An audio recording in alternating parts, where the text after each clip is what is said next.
I've been waiting for quite a while, and finally it's here. The new Canyon lightweight EMTB.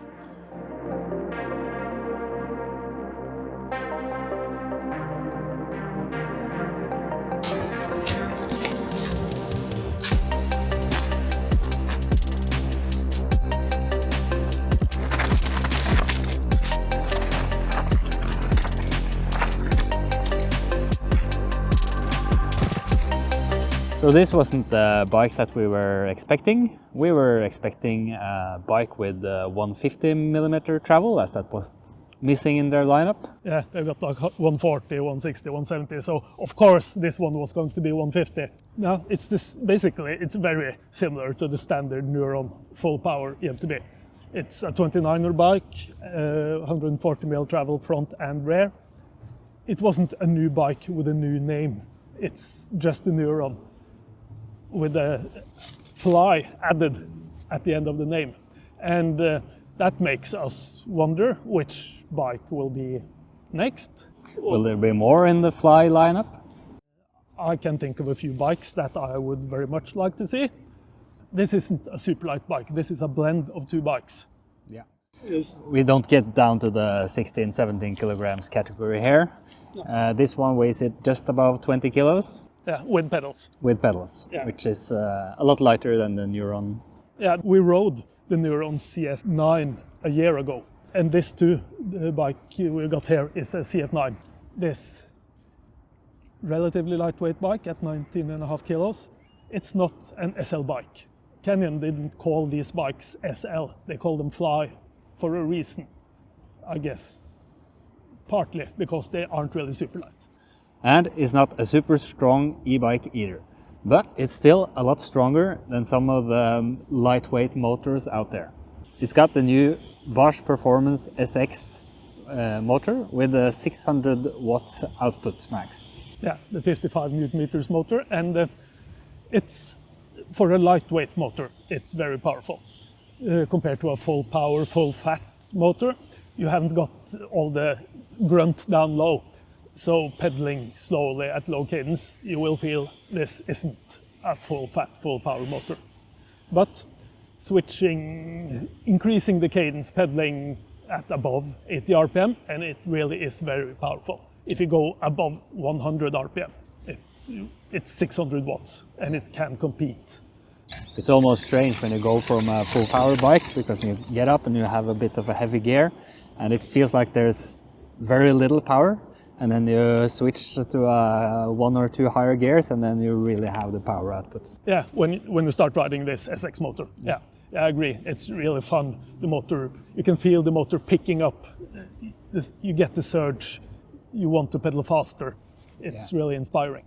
It was, and I haven't felt that in any other lightweight motor up until this point. Now, other weaker lightweight motors can be very inspiring too, but you don't get that proper surge. Yeah. And the batteries, it's the standard batteries. It's a non-detachable 400 watt hours Bosch battery, which is made for this motor, and it's the range extender, 250 watt hours. Yeah, the power more. We have ridden this motor before, and we really like it. And if you want all the details, more in-depth info, check out our previous review. So the new Canyon Neuron ONfly, it comes in 4 versions. The cheapest one, CF7, it's got a retail price of 4,999 euros. And I think it's a nicely spec'd bike. Nice suspension and so on. Check out the specs on the bike. Either pause the video, or you can read the article on emtbforums.com. Next one is the CF8. It's 5,499 euros, as far as I remember. The CF9, that's this bike with the SRAM Access GX transmission electronic drivetrain. That's a 6,999 euros bike. And these 3 bikes, they are very similar to the Neuron on full power bikes. Very similar specs, pretty much the same price. But this bike also comes in a Neuron ONfly CF LTD limited. I'm not sure if it's really limited, but it's a much lighter bike at about 19.1 kilos. So the weight for all these bikes, 20.4 for the heavier one, the CF7, all the way down to 19.1 for this one. And that's 8,999 euros. Looking at the geometry, it resembles the full power, full fat Neuron. It's got 450mm chainstays, not super short, but I always say 445 to 450 is sort of the new normal, and this definitely is somewhere around there. The reach of the bike, 460mm for size large, that too is the same as on the all heavier Neuron, but this is where the similarities end. The new bike has got a longer wheelbase, up by like 18 millimeters, 1270 something as far as I remember for this bike. And also the head tube angle, it's down by 64.5 degrees, and that's quite slack for what's supposed to be a mid-travel, lighter duty all-mountain EMTB. So this bike, it's not really super light, it's got surprisingly aggressive geometry, quite a long bike. So does that mean the new Neuron On is more on the sluggish side? I mean, it can't be that burly with 140mm travel, but you've ridden this bike quite a bit. Yeah, so I got to try it in the Koblenzer Stadtwald in Germany. It's a city forest with a lot of single track trails, some flowy sections broken up by a lot of sharp turns, and some more bit technical rocky sections. Yeah, so proper forest riding, dirt trails. Yeah, lots of routes and yeah. stuff. So you were riding a lot of, I noticed on the video, it was a lot, you were going over a lot of ledges, and as you said, a bit of flow trails, and there was a jump line too. And on those kinds of trails you constantly have to pull the front up to when you go over ledges or go over routes or something, and usually on a full fat EMTB it can be a little tiring after a while when you always have to pull it up. When riding a heavier bike, it's so fun just compressing, lifting the front end, going over the ledges, at least at the beginning, but then after a few kilometers you stop doing that, you just roll every drop and ledge because you're exhausted. And you don't get that exhausted from this bike. A lot of the weight gains are in the down tube because of the smaller battery, so as you get a lighter front, which makes it easier to pull it up going over the ledges. Yeah, weight savings. Yeah.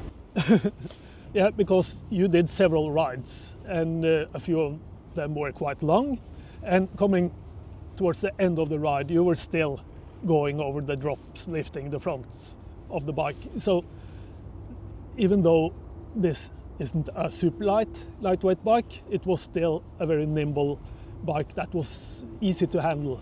This long bike was surprisingly easy to handle on going through the sharp turns and over the ledges. Yeah, and even in the sharp turns you might believe it's a bit more sluggish because of the slacker head tube angle, but it really didn't feel like a troublesome bike to get around those sharp turns.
riding these kind of trails, we don't often do that in Norway. These dirt trails that sort of sink into the ground. Sure, we got that, but just not where we ride. You go into these deep trails with a bit of berms, just going fast, shredding the berms. We're not used to that. No. But that worked out okay on this bike. Yeah, that worked very well. It feels like a more nimble bike, or a shorter bike actually, on the trails. Yeah, and this bike in size large for us at just over 181 centimeters. It's a fairly big bike. Canyon sizes are slightly big. I guess we could have ridden size medium too, but no issues with size large. Nope. No. And there was this jump line. A lightweight bike, short travel, that might not be ideal for jump lines. Well, it depends on the line and the landings. Some of the jumps had a bit of a decline after the jump, which is perfect for a shorter travel bike. Yeah, so jumps with the long, mellow landings, that's not a challenge for this bike. No, that's perfect for a mid-travel bike like this. Yeah, and I guess due to the long wheelbase, it's a quite stable bike in the air. It's quite stable in the air and descents. Yeah, we're doing a bit of descending, but not you were doing, but not rough, technical, rocky, fast descents. No, not much that. There was definitely some rocky sections and a few fairly steep places, but there is not like bombing down the hills on those trails. No. And to me, that seems perfect for this bike. When we rode the old Neuron, the full fat version, we were sort of thinking this bike is just a burlier fork away, also a few burlier tires away from being a quite capable, almost enduro bike. And it's the same with the Neuron ONfly. Looking at the geometry, it looks like a relatively burly bike, but the light tires, the light suspension, you could swap it, I wouldn't. It defines the bike. This is what this bike is all about. Having the lighter components makes sense for an all-mountain forest kind of trail bike.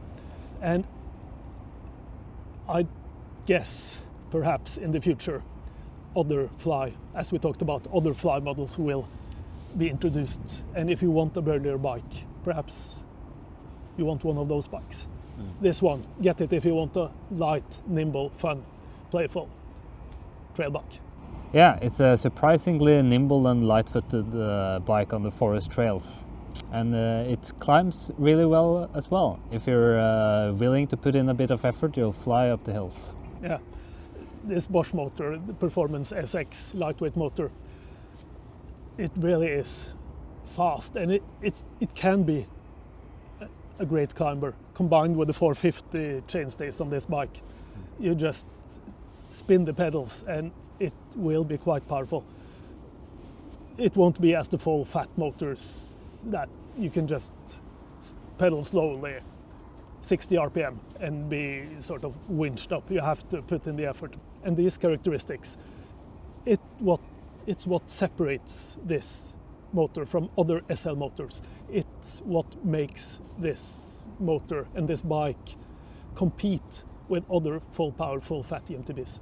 If you're used to riding a full fat, full power EMTB at anything below turbo mode, perhaps this bike is all you need. That's it. Appreciate any likes and subscribes. Thanks for watching.